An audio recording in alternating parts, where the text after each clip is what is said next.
समाजावहाय सांग्रांथि लाबोनायनि हा गैयाबा जेबो गैया। बिटिआर सरकारनि बानजायनायाव गसाइगावनि कसुगाव गोदैनि जांख्रिथाय बिथांखिखौ बेखेवदों। बिटिआर ओनसोलाव बेकार जेंनाखौ सुस्रांनांगौनि थांखिखौ नोजोर लाखिनानै बिटिआर सरकारा बड'लेण्ड ओनसोलाव गोदै जांख्रिथाय हाग्रानि बेरेनिफ्राय गोनोखोआरि आदबजों बेरे फिसिनानै बेरे मोदै दिहुननायनि बिथांखिखौ दिनै कसुगावआव बेखेवनानै होयो।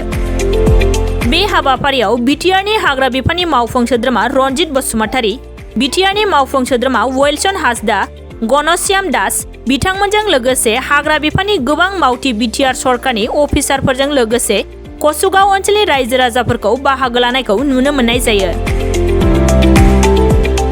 बे हाबाफारिनि गेजेरजों मावफुं सोद्रोमा रनजित बसुमतारी बिथाङा मा फोरमायदों फै मिथिना लानि।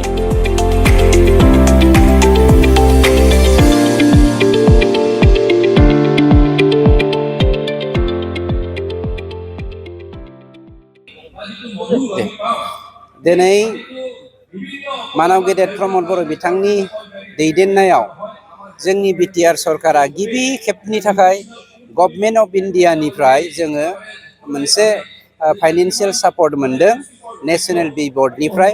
बे 7 कोटि रांखौ जोंनि बिटिसि सरकारा दिनै गोदै जांख्रिथाय लाबोनायनि गेजेरजों हाग्रानि बेरेखौ न'आव लाबोनानै फिसिनानै जोङो रांखान्थि बिथिङाव माबोरै गसंथानो हायो, माबोरै जौगानो हायो, बे थांखिजोंनो गोदै जांख्रिथायनि नोजोरजों जोंनि समाजावहाय बा सेल्फ हेल्प ग्रुपफोरनि गेजेरजों बा NGOफोरनि गेजेराव जोंनियाव मोनसे जांख्रिथाय लाबोनायनि थांखिजों दिनै लन्च खालामनाय जादों।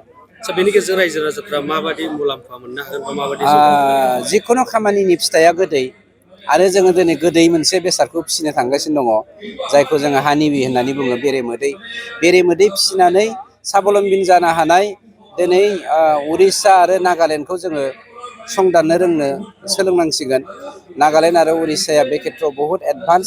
नंखायनो जोंनि बिटिसिआ बा बिटिआर सरकारा प्रमद बर' बिथांनि बानजायनायाव बा दैदेननायाव जाबायदि आखाइ होदों बेखौ भारत सरकारा बहुत गोजोननाय मोनदों। आरो नर्थ इस्टआव नागालेण्ड आरो जों बिटिआरआल' फैसाखौ देग्लाय मोननो हादों, गुबुना मोनथ'वाखै। बिथांखिनि सोमोन्दै रायजो राजाफोरनो मा मेसेज? बिथांखिनि गेजेरजों सेल्फ डिपेन्डेन्ट जानो हानायनि थाखाय जों बयबो सांग्रां जानांगोन। जोंनि सरकाराथ' जेब्लायबो हेल्प खालामनो नागिरगासिनो दंखायो। आरो बेनि अनगायैबो नैबे सुइट रिभलिउसनाव बा गोदै जांख्रिथायावहाय जोंनि चिफ सारा मोनसे बाथ्राखौ दाजाबदेरगोन। बावैसोनो बेखौ आं दिनै लन्च खालामा, बिथाङा लन्च खालामनो नागिरदों। बे सुइट रिभलिउसनजोंनो गुबुन मोनसे जोंनाव रिभलिउसन लाबोबावनो नागिरदों। नुनो मोनदों बिटिआर सरकारा हानि मेला लागासिनो दं, नाथाय गोबां रायजो राजाफोरजों बाहागो लानायखौ नुनो मोननाय जायाखै। सांग्रांथि गैया, बर'फ्रा सांग्रांथि गैया, जायनि जाहोनाव 7,000 बोसोर रायजो जाबोनाय बर'फ्रा दिनै हानि बिगोमाब्लाबो हा गैजायै जानानै दङ। गतिके सांग्रांथिखौ नोंथांमोननि मिडियानि गेजेरजों बा नोंथांमोनाबो नाजानांगोन। समाजावहाय सांग्रांथि लाबोनायनि हा गैयाबा जेबो गैया।